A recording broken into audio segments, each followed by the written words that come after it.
Hello, everybody. As you can see, the Artemis mission is still on the launch pad. Leave it to NASA. Leave it to NASA to not launch on time. It's a bit disappointing. No, I understand. The other day, they I don't know how good this audio is, but the other day they had to scrub it because there was I guess, a crack in the insulation on the booster. I don't know if it was the orange boosters or the little side boosters or whatever, but it was a little crack in the insulation. I guess they wanted to make sure it wasn't a structural crack or whatever, because if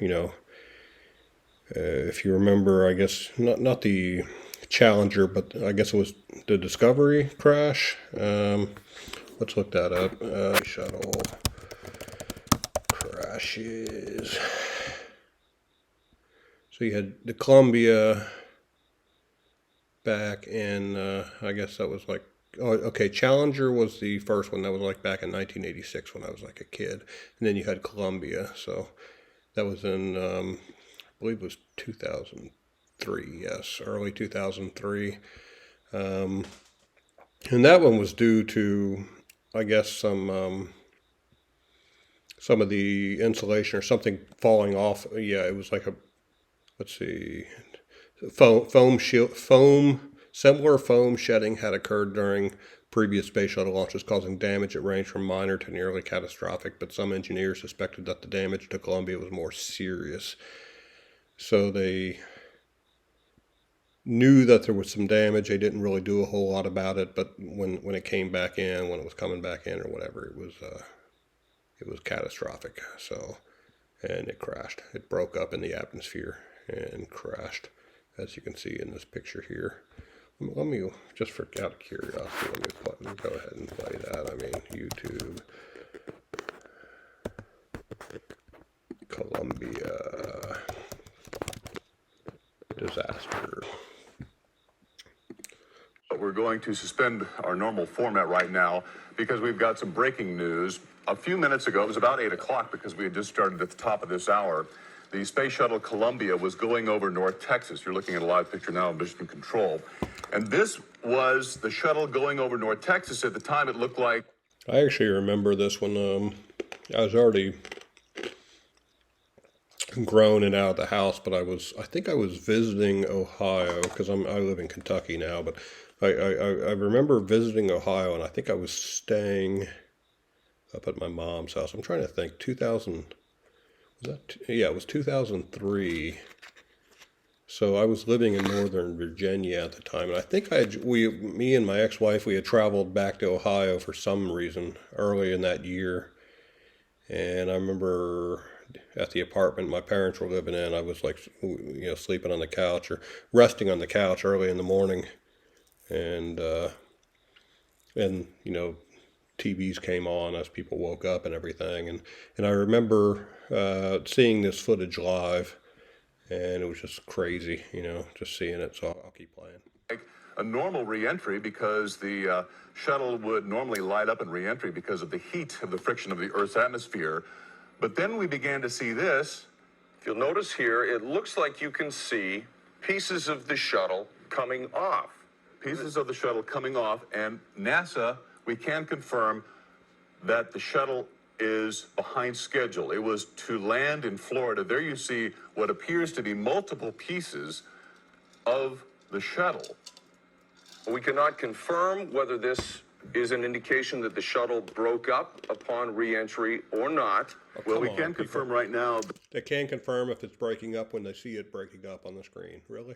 that NASA has told us the shuttle was at an altitude of 200,000 feet, traveling at 12,000 miles an hour. When mission... That's pretty clear that it's breaking up if it's traveling that fast and pieces are falling off of it. Control confirms it lost contact. There's been no further communication. Well, they always lose contact when they're coming through the atmosphere because of atmospheric issues. They lose communications. That's common, but you're not supposed to see that. You can see like at re-entry a single object flying through the atmosphere, but if there's pieces breaking off, that's pretty clear, Mr. News Reporter, that it's breaking up. With the shuttle Columbia, since then. And there you can see numerous streams Yeah. of what appear to be some kind of Pieces. objects Pieces. leading some kind of trail over the skies of North Texas. This video was shot by Channel 8 photographer John Pronk, who was at Dallas's Fair Park as the shuttle went over, which happens frequently. Now, I understand that, these people are just reporting the news, and that's a good thing they weren't speculating. Yes, in retrospect, I could speculate now because I know what happened. They're still learning it, so they're trying to be as objective as possible, but clearly it's breaking up. Frequently, when it's going to have a good weather landing in Florida, it comes right over North Texas. We've done this before. Sometimes at night, it's spectacular. This time, though, as you can see, as we're replaying once again, this is videotape of the Space Shuttle Columbia on its way to a scheduled landing at 8:16 this morning, and apparently putting off quite a bit of heat. And we're not going to try and draw too many assumptions here. We're going to try and give you information as we can confirm it. No, I appreciate him saying that. We're not going to make too many assumptions here.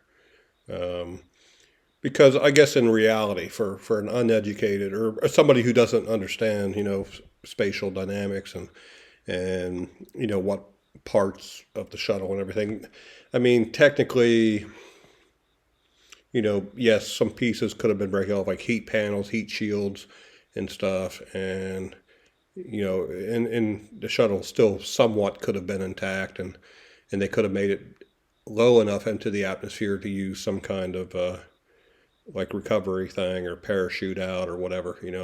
I want to say they didn't really come up with I think, I want to say after Challenger, they came up with an ejection method. So probably here in the Columbia, they probably had some kind of ejection, but it was probably only designed for ejection while the shuttle was going up into space and not during re-entry. So, it just wasn't designed for that. And of course, they weren't expecting it now. Let's just play one more of these scenes and then I'll cut back here. Reuters now reporting that the space agency NASA confirming it lost contact with the shuttle minutes before a scheduled landing. The shuttle's landing now confirmed overdue. They say they lost track with it about 8 o'clock North Texas time, and it was due to land after a 2-week mission. Has 7 astronauts aboard, and also the first Israeli astronaut was aboard this flight. Oh, is that a conspiracy? I don't know. I'll just leave it at that. Forget that. They did not go to the International Space Station this time. It was just 2 weeks of experiments of some kind, and this was to be the end of it. Experiments of what kind? Conspiracy? I don't know. Did they find out something interesting? And never mind. And I'm not laughing about the crash. I'm just laughing about the first Israeli or whatever, and then experiments of some kind. I'm sure that's been documented. So no conspiracy. they've lost contact. We can only hope that what we're seeing is not the worst, but Unfortunately, it was. Bless their souls, bless the souls of all the astronauts who were aboard that shuttle. don't have any confirmation. We can confirm to you that NASA says the shuttle is overdue in its landing. 7-member crew, one of them, as Brad had mentioned, Ilan Ramon, who was the first Israeli astronaut. Security was going to be exceptionally tight in Florida during this landing. For that reason, What did I say? post-September 11th, they felt that Ilan's presence on the shuttle made it a greater security risk as an Israeli. Did they say Elon? I guess, was his name Elon? I sort of want to look that up again. Let's go back and look, see what the crew, STS. Let's see.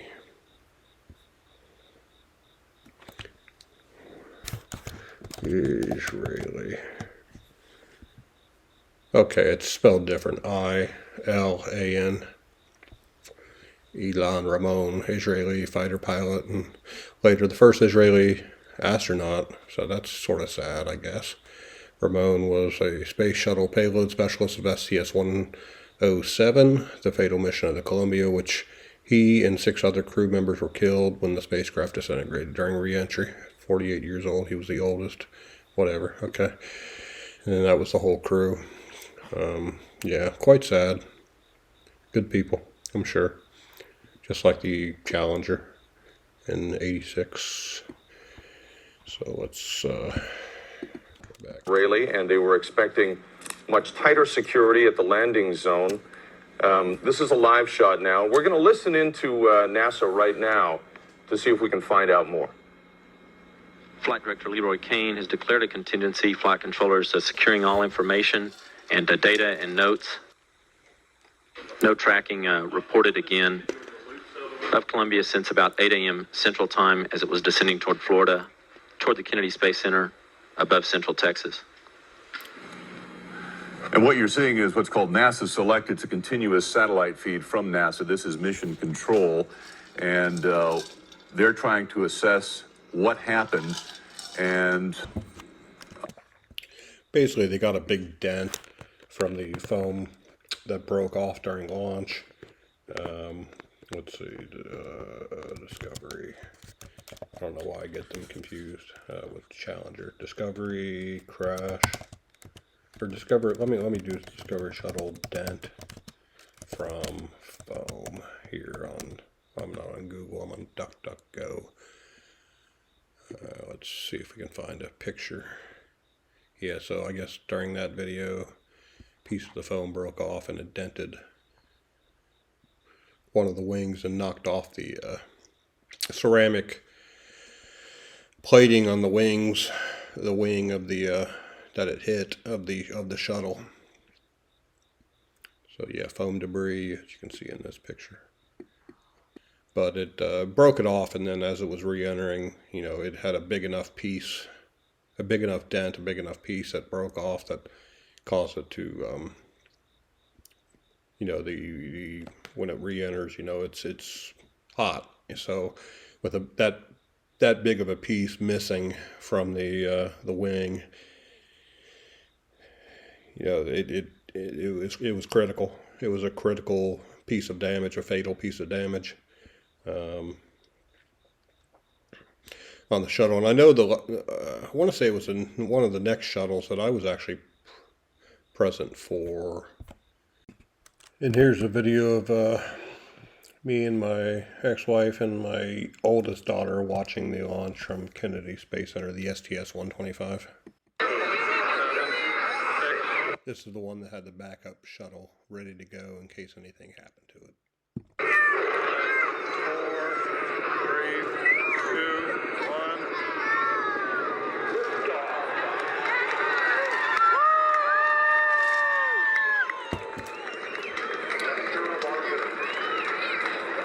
Takes a second to see it. It has to come up over the horizon a little bit. You can see it on the screen. There it is. There it is.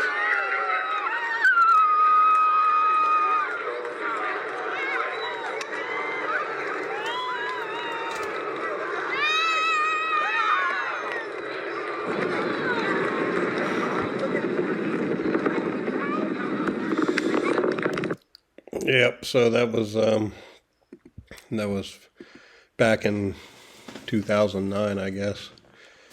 Like I said, my youngest daughter was probably about 3.5 years old, and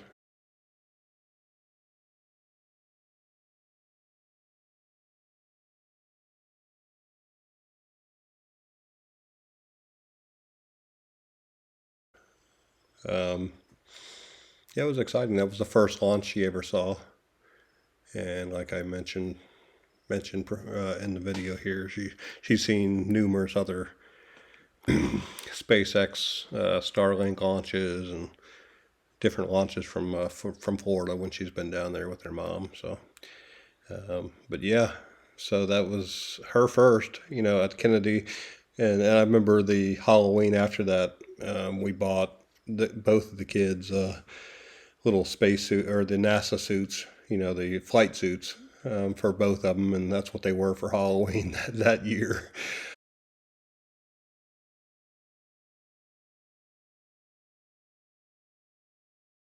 I think that launch was in May, and So we bought the suits for them, and it's still they still fit like in October. So that was sort of fun.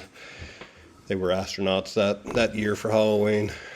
They didn't know what they were doing. They weren't super excited about it, but it was cool. We liked it.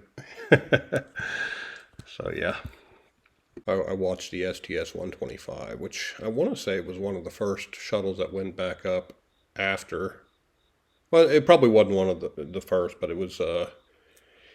Actually, it might have been, because if I remember correctly, STS-125. There was another shuttle. There's two launch pads in Florida. Launch pad 39A and 39B, and so they had on that particular launch on the STS-125, they had another shuttle ready to go. So in case of damage, like on the Columbia, then they could immediately send up another shuttle, a contingency one. If there was damage on STS-125, they would have another shuttle that could go up, offload the astronauts from 125 onto 125. I think it was STS-125B. Let me do that one. I know I'm getting a bit into the weeds here, and stuff that I don't think too many people know about. Yeah, it was called Launch on Need. Okay, that it says that doesn't exist, but when I was typing it, STS-125 Launch on Need. Okay, STS-400 was a Space Shuttle Contingency Support flight that would have launched using Space Shuttle Endeavour if a major problem occurred on the Space Shuttle Atlantis during STS-125, the final Hubble Space Telescope mission, where they were servicing it. I think they were putting in like an additional gyro or something into the Hubble. Due to the much lower inclination of the Hubble Space Telescope compared to the ISS, the shuttle crew would have been unable to use the International Space Station as a safe haven. In case they had damage, they would have been unable to use it. And NASA would not have been able to follow the usual plan of recovering the crew with another shuttle at a later date. Instead, NASA developed a plan to conduct a shuttle-to-shuttle rescue mission, similar to proposed rescue missions for the pre-ISS flights. The rescue mission would have been launched only 3 days after call-up and as early as 7 days after the launch of 125, since the crew of Atlantis would only have about 3 weeks of consumables after launch. So they could have stayed up there technically for about 3 weeks on the launch I watched, STS-125. So okay, enough of that. So, but yeah, sort of to recap, like I said, I watched the STS-125. I think that was in 2009. My oldest daughter, who's now 17, I think she was about 3 or 4 years old. She was there. That was her first shuttle launch. And kids are so desensitized these days because of the SpaceX launches that are happening all the time. They've probably seen 4 or 5 SpaceX launches, and I think some of the landings where they land the boosters back in Florida, so they've watched the whole thing, and then the boosters coming back down and stuff, so they don't care, kids these days. Yeah, I'm getting old, but I still tell my kids to try to be excited about it, because you're living in interesting times. My kids were both born after the founding of SpaceX, so they're still young. They're in their mid to late teens. And most likely in their life, they're going to be able to go to the moon. Whether they're a scientist who's there early and gets to go to it early, or if they're a little bit older, my age, my kids might be my age that I am now when they go to the moon as a tourist. Like, let's go to the moon for the weekend, family.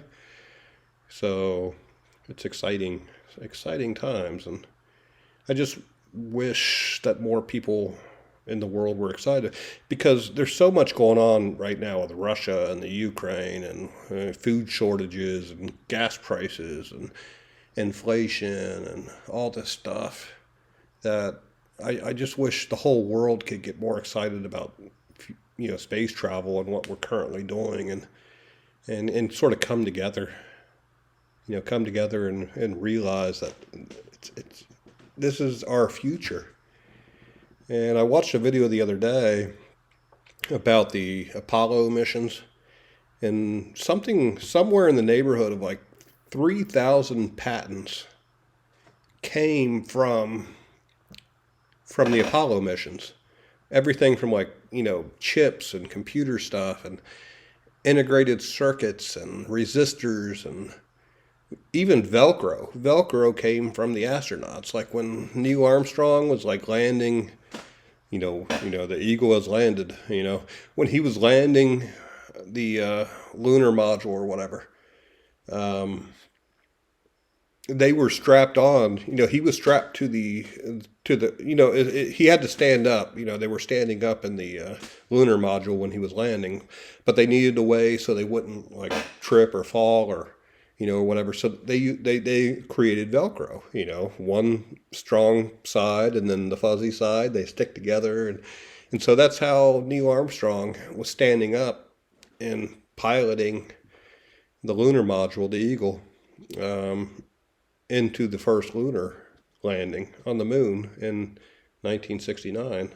I think it was July 21st, 22nd, somewhere around there of 69.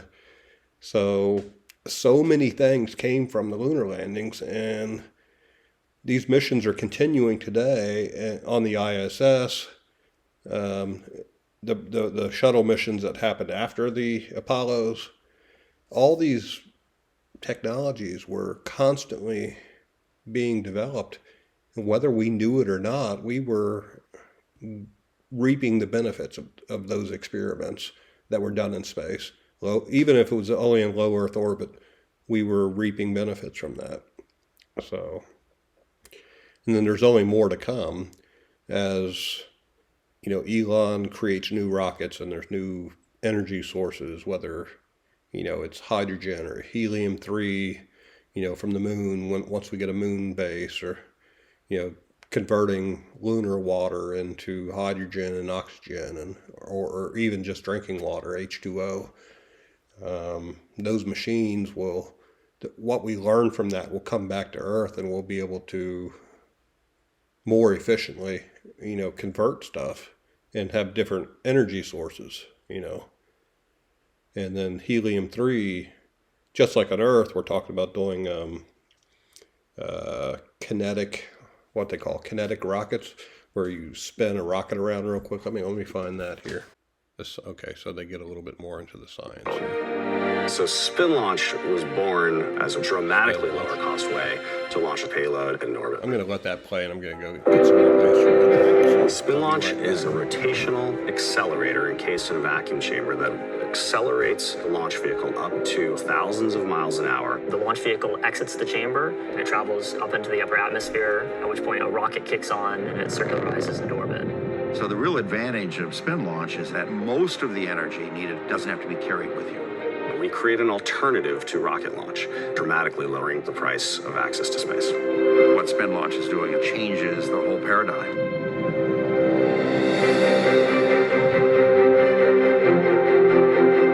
We built this chamber to prove to the world that this could work, and we broke the world record for the fastest rotational object. Right now, the lowest cost launch vehicle to put a small satellite in orbit is about $7 million. Spin Launch is bringing that cost down to below $500,000. This revolutionizes our ability to wire our planet and make life better for everybody. It demonstrates. So, that video, it's relatively new. It's like November of 2021, and I'm sure they're still trying to get funding and everything, but it's still pretty exciting. I guess the cost per launch, they said they could get it down to like $500,000, or which like the shuttle, most people don't realize the launch, just the space shuttle, was like $500 million, so like $500 million just to launch each space shuttle mission. So if we did like 2 or 3 or 4 a year, it was like $1 billion to $2 billion. But now, like, even without this innovative, kinetic space launching system or whatever, Elon with his reusable rockets and being able to land the first stage of the Falcon 9s, or eventually the Falcon Heavies, that has multiple boosters, and catching both of those, which they've done before. There's a video of both of the, I think it was a Falcon Heavy, where they were both landing at the same time on land. It wasn't even out on one of the ships. They had a lot of things landing. I think they had both of the boosters on each side. Hold on, actually, I'm sorry. Let me change the video over here. Coming up in about 5 seconds here, the side boosters landing burn will begin as well. So the side boosters. So they landed both of the side boosters on land, as you're going to see in the top left-hand corner.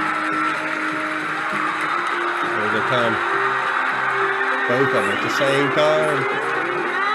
Amazing.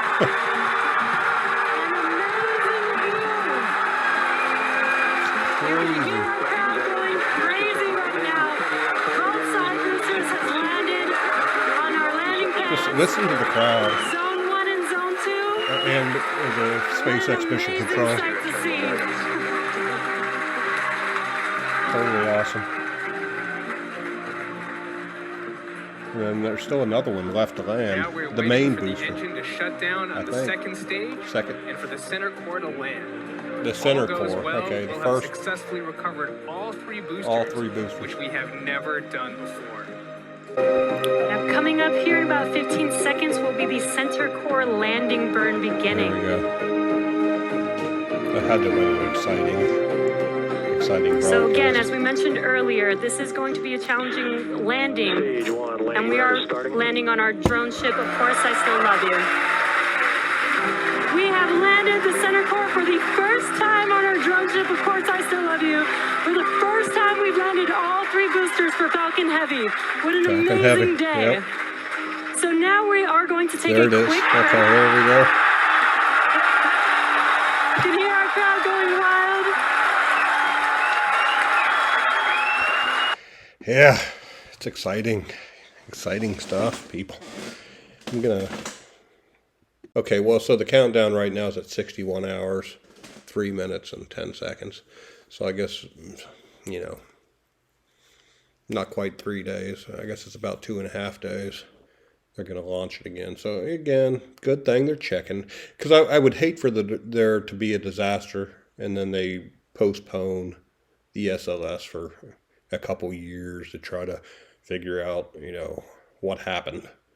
And being a former government contractor or whatever, I know they would go through every possible scenario. They would every little bit of data, which is good, but it would take forever before they, got back around to launching again. That's sort of what I respect a little bit about Elon Musk.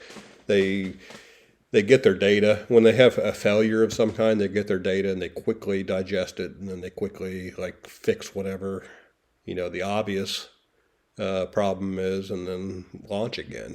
There's a lot less time between SpaceX launches, even after failures.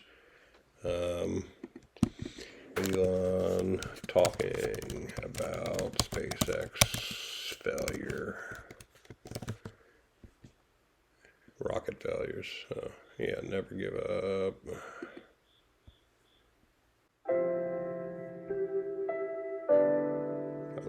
Yeah, of course we know that. And much more.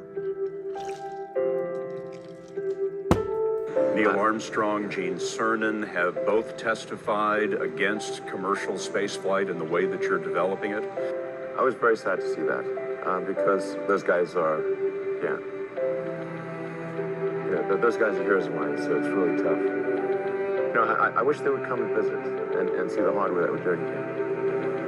And I think that would change their mind. If only, yeah, that's what I sort of wish some of them would have done. I know Buzz Aldrin's still alive, and a couple of the other younger astronauts that went on the later Apollos, but just like he just said, just like Elon just said, I wish they would come and look at what we're doing, look at what we're trying to do, But unfortunately, especially Neil Armstrong and some of the other ones, they didn't believe in commercial space flight, and I'm sure they didn't mean anything against Elon personally, but they didn't think that commercial could do better than government. But I guess, again, those old guys are old school, big government, only the government can do it. They don't realize how innovative and how smart, not only Elon, which, he's a genius just to build SpaceX, to get it started, but all the engineers behind Elon, all the rocket people behind him, and I'm sure there's a lot of former NASA people who are behind Elon. Let's continue. They inspired you to do this, didn't they? Yes. And to see them casting stones in your direction. It's difficult.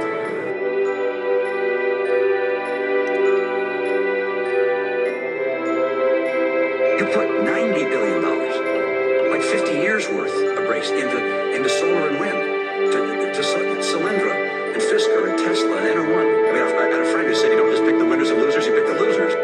Did you expect them to cheer you on? All those old-time politicians. There's Mitt Romney, I guess. He said they're criticizing. And again, it's nothing. I'm sure Mitt Romney didn't mean anything against Tesla. That was back a long time ago, so he didn't know where Tesla's going to be today. He didn't know that Tesla, SpaceX. When I say Tesla, I mean Elon. I mean SpaceX. I mean, him in general. They didn't know where he was going to be. They didn't know how, how innovative, SpaceX was going to become, with the Starlink satellites and landing boosters and cutting the cost of space travel from tens or hundreds of millions down to just a few $1 million, per launch, when it comes to reusable rockets and boosters. So they're hoping they would. There's a crash. When you had that third failure in a row, did you think, I need to pack this in? Here we go. Never. Why not? I don't ever give up. I mean, I'd have to be dead or completely incapacitated.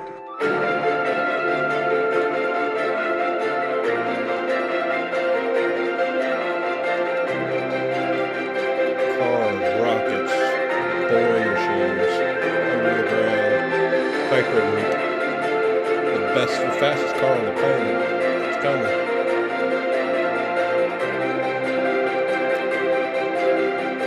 Maybe not perfectly on schedule, but it's coming. Tesla is worth more than General Motors. Tesla is worth more than Ford Motor Company.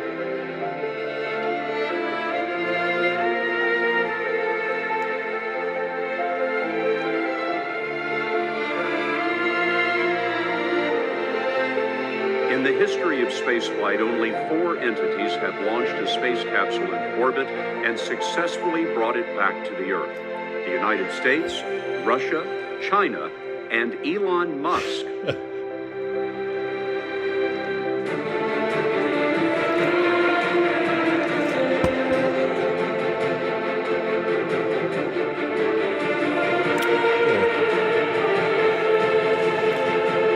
Including Elon Musk.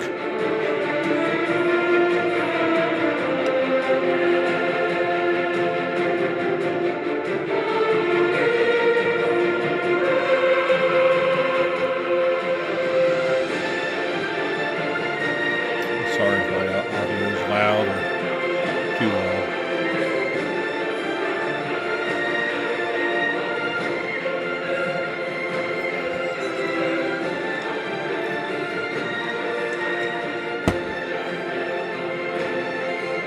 Lands it.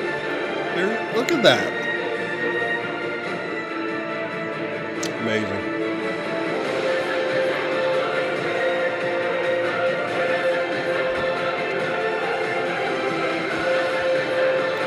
And when you have, look at that. When you have founders and he has his kid there, and like employees and everybody so excited, it's real. It's real, people.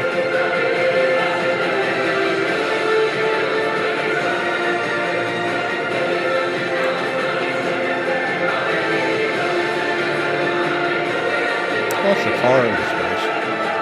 A roadster.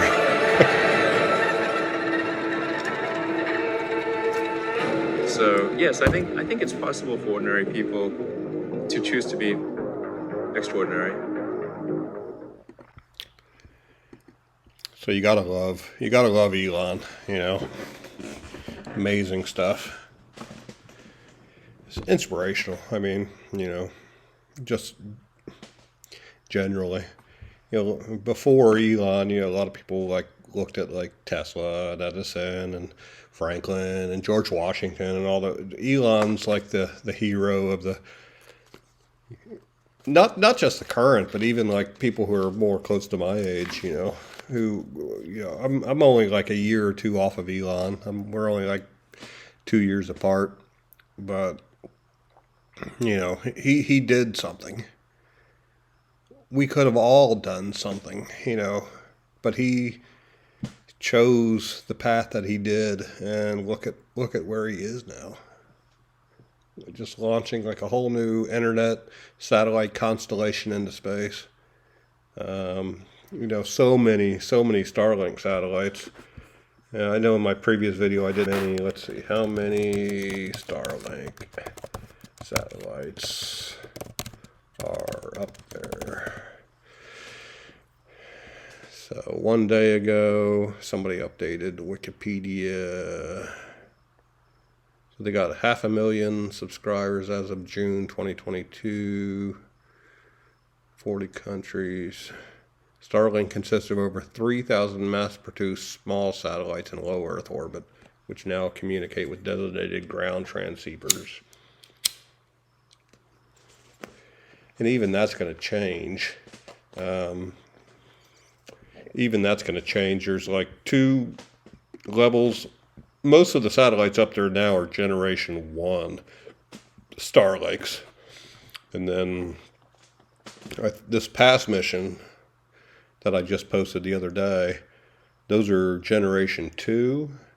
And then Elon and T-Mobile just announced a exciting new service plan to where the Starlink second generations are going to have cellular, I think it's 5 or 6 gigahertz cellular transceivers on them as well, that will, at the very minimum, they'll provide like SMS or low speed data, so you can do like iMessaging,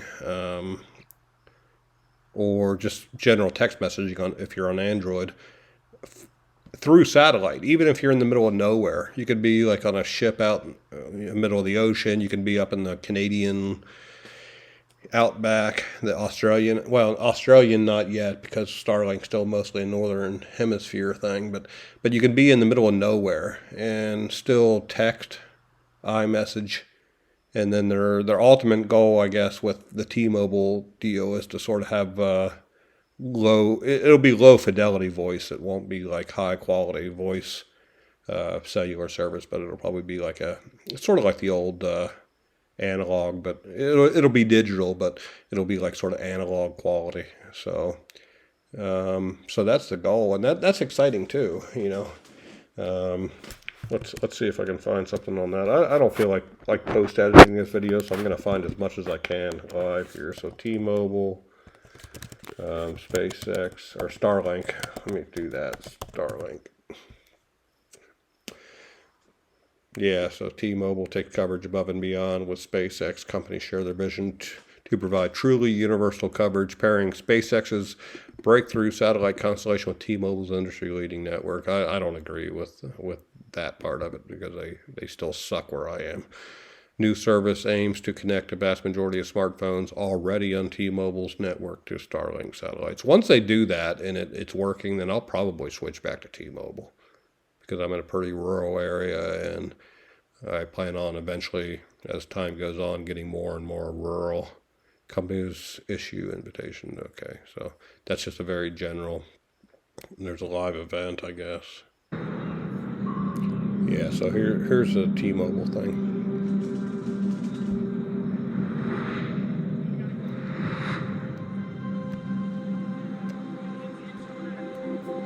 Way out in the middle of nowhere.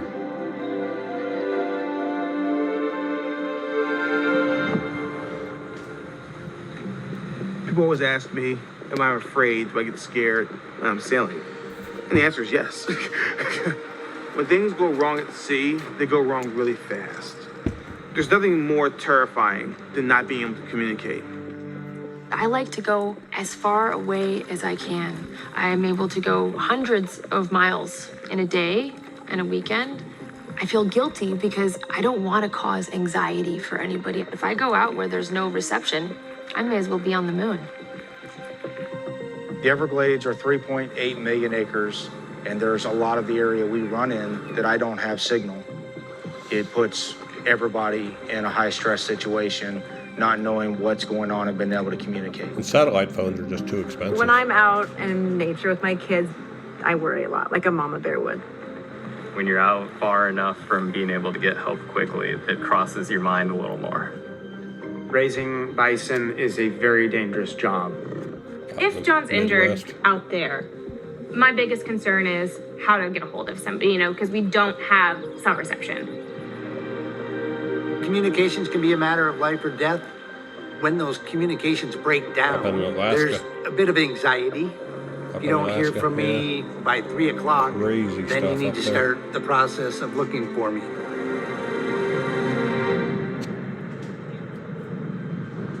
If you crashing, up there,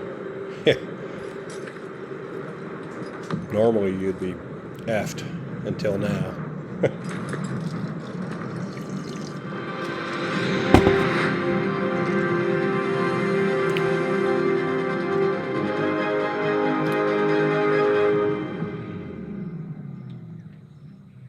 Until now.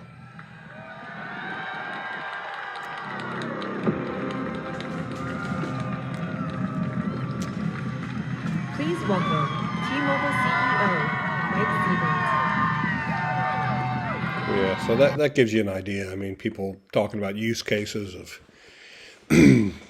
T-Mobile, or any cellular network where you don't have coverage, and then having that through T-Mobile SpaceX. So I'll encourage you all, you can look at the URL up here, tmobile.com/above and beyond.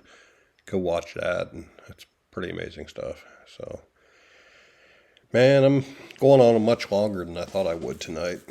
I don't like to edit too much of my video. I'm sure I'll be editing because I'm not switching very well between the different scenes here and back to my videos and stuff, so I'll probably have some cuts.